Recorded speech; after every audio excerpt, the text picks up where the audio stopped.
Praise the lord. ప్రభు అయిన యేసుక్రీస్తు నామమున మీ అందరికీ శుభములు తెలియపరుస్తున్నాను. మరి ఈరోజు పరిశుద్ధాత్మ దేవుడు మీకు ఇస్తున్నటువంటి వాగ్దానము, ఆయన మీకు సంపూర్ణమైన బహుమానం ఇచ్చును. ఆమేన్.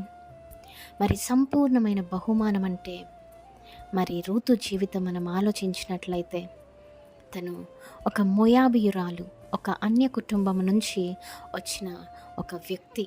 మరి భర్త చనిపోయి ఉన్నాడు. తిరిగి తన కుటుంబానికి, తన సొంత గృహానికి, లేదా తన పేరెంట్స్ దగ్గరికి, తను పుట్టిన ఊరికి, లేదా తను కొలుస్తున్న దేవతల దగ్గరికి తిరిగి వెళ్ళకుండా తన అత్త అయిన నయోమితో కలిసి ఆ యొక్క యెరూషలేము పట్టణానికి వచ్చి, మరి నీ దేవుడే నా దేవుడు, నీ ప్రజలే నా ప్రజలు అనేసి తన అత్త ఏ విధముగా చెబితే ఆ విధముగా నడుచుకొని, నిజమైన దేవుడు ఎవరో తెలుసుకొని ఒక సంపూర్ణమైన బహుమానము తన జీవితంలో పొందగలిగింది, చరిత్రలో నిలువబడగలిగింది. మరి ఈరోజు మీరు ఒక అన్య కుటుంబం నుంచి రక్షణ పొంది ఉన్నారేమో, ఒక అన్య కుటుంబం నుండి నిజమైన దేవుడిని తెలుసుకొని ముందుకు నడుస్తున్నారేమో, లేదా ఇప్పుడిప్పుడే కన్వర్ట్ అయ్యి ఉన్నారేమో.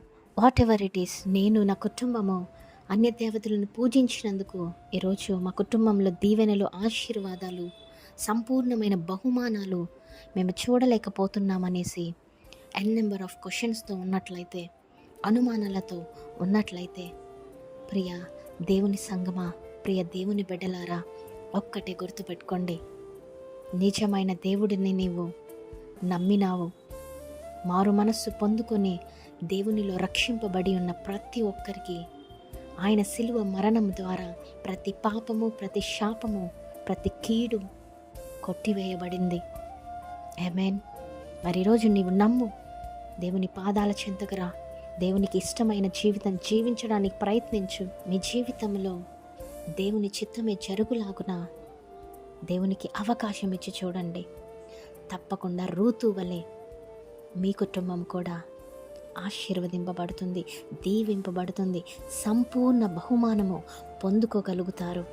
తప్పకుండా చరిత్రలో మీరు కూడా నిలవబడగలరు. ఆమేన్. నమ్మండి, విశ్వసించండి, ఈ వాగ్దానంను ఎత్తిపట్టి ప్రార్థించండి. Praise the Lord. Have a great day.